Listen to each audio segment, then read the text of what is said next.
anticipated new series Daredevil, Born Again, Charlie Cox plays a blind lawyer by day and a superhero by night. Vincent D'Onofrio co-stars as his nemesis, a former mob boss turned mayor of New York. Watch. Well, it's been some time, hasn't it? Yes. I was wondering if we could have a little chat.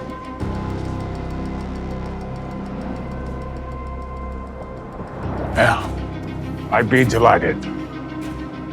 Thank you. Cox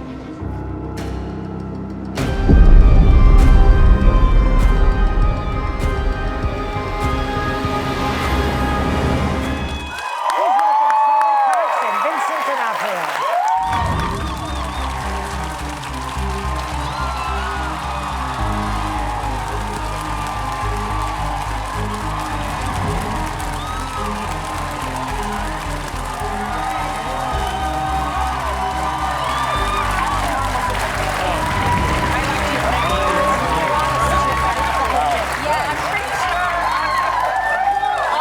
Is here for you, and maybe we're just a side dish. Lots of Daredevil red. Yes. Well, Charlie, diehard fans who are right here, right now, are thrilled that Daredevil and Kingpin are kicking off a new era on Disney Plus. The series has already been renewed for season 2. What's it like to step back into these characters 10 years after you first played them, and what can we expect, meaning what can you share?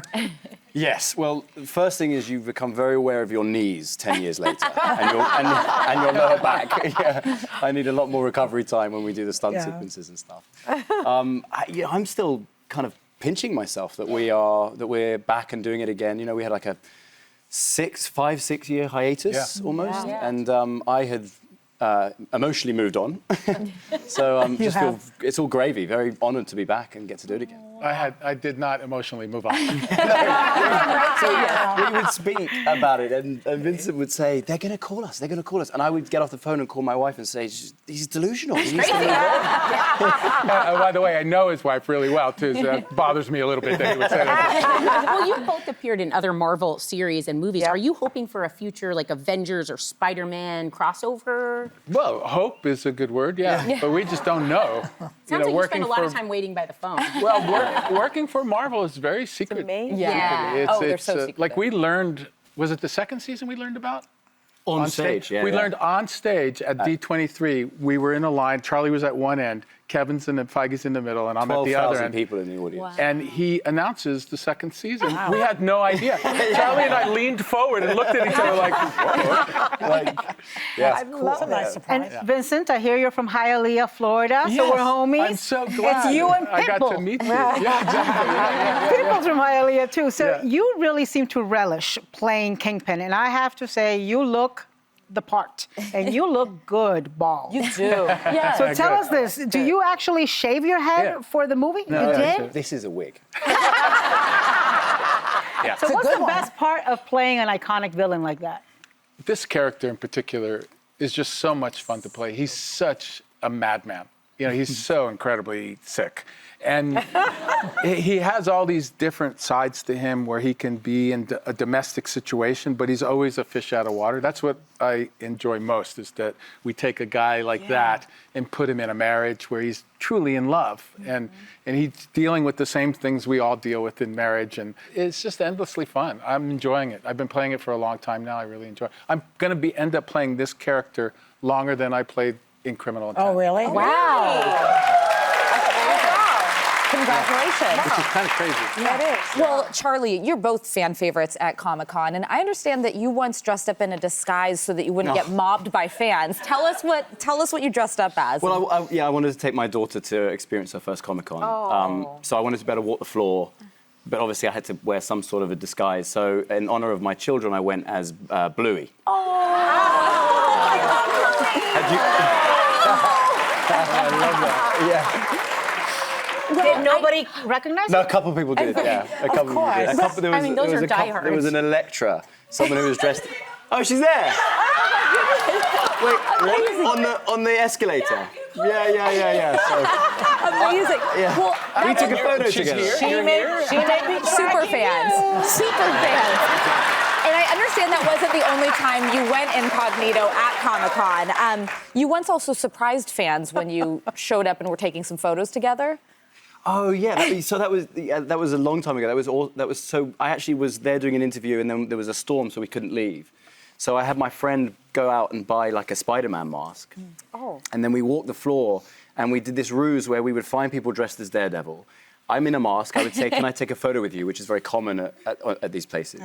And then we would pretend that my phone had run out of battery. So we'd say, "Can we use your phone?" And they'd be like, "Okay." Because they don't want a photo with a random guy in pants. And then we take a photo, and I take the mask off, and then run away, and then. That's amazing. And Marvel found them all on Instagram. Yeah, it's fun. You guys, a couple of cards. Vincent, now you've had some iconic roles over the years. You mentioned Law and Order: Criminal Intent, which we all know. Jurassic World. There's another one. Men in Black. One of my personal favorites. Yes. This one. One of my personal favorites. That's an attractive shot. That was good. You look good there. And your breakout role was in 1987, Full Metal Jacket. That was a great movie. Well, don't forget Mystic Pizza, people. Mystic Pizza was how I got on to D'Onofrio. Okay? That was 24 when I did Full Metal Jacket. Really? So that's gosh. Wow. 5 years Oh, that's so crazy. 5 years ago. You're 41 scary. years You're very scary. 41 years ago? Yeah. No. But I heard that you had to gain a lot of weight for the role. Is that Originally, true? yeah, But totally. that director, Stanley Kubrick, didn't make it easy for you. Tell us about that. Did he want you Well, to be skinny I or gained fat? part before I went out there to England to shoot it, and he just thought I looked like I could kick everybody's butt. So he wanted you big. We had to, I went, that was just 30 pounds. I ended up putting on 80 pounds total. For the role. Part of the job. Brilliant. I figured, De Niro did it for De Raging Niro, Bull. I could do it too. famous, Yeah. famously Well, did that. I did it for no job, just for COVID. Well, I'm a super trooper, fan, Anna. as you now know, because I've been chatting with you. That same year, you also had a role as a mechanic in The Adventures In Babysitting. which I loved, which kind of predicted, if you really read between the lines, your role in the Marvel Universe. Let's take a look at that. He was so hard.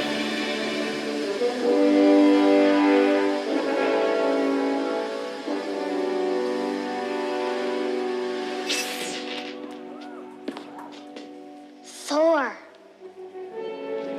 Sarah. Oh, Thor, mighty god of thunder. Who is this kid? You must be Mr. Dawson, right? Secret identity. You see? You see? So what is it like now that you're actually a Marvel star? I know, it's so weird how things happen like that in life, Right? right? I mean, it's happened to all of us where some kind of strange thing goes on, and then you look back in like getting this Yeah. part, and then in hindsight, Yeah. you remember that, and you're like, how does that happen in somebody's life? Well, Charlie, before American audiences got to know you from Boardwalk Empire and The Theory of Everything, Yes. you and some British pals, Andrew Garfield, Eddie Redmayne, Jamie Dornan, were all struggling actors and roommates back in the day. What was that like? And is it true Robert Pattinson was the fifth wheel, as he claims? So it's partly true. We weren't all living together at the same time, but we were kind of all around and trying to get jobs in Los Angeles. And I do actually have a really cool photo of we'd all not got the same job. And so we'd all gone to the beach, and I have a photo of me, Andrew, Eddie, and Jamie playing volleyball. What a Best talented page, yeah, group of it was- friends. Usually one makes it. Yeah. Yeah, that's quite a group. Yeah. It's quite a group. But the funny thing is, I heard that What story. beach can I go to watch it? I heard that story about Rob, and I remember thinking when people were talking about it, I remember thinking, I don't remember Rob being around that much. So Confirming his point. maybe we weren't inviting him as much. Are you Yeah, still friends with them? yeah, very much. But would you live with them again? Nah. Our thanks to Charlie Cox and Vincent D'Onofrio. Daredevil Born Again debuts exclusively on the Disney Plus channel on March 4th.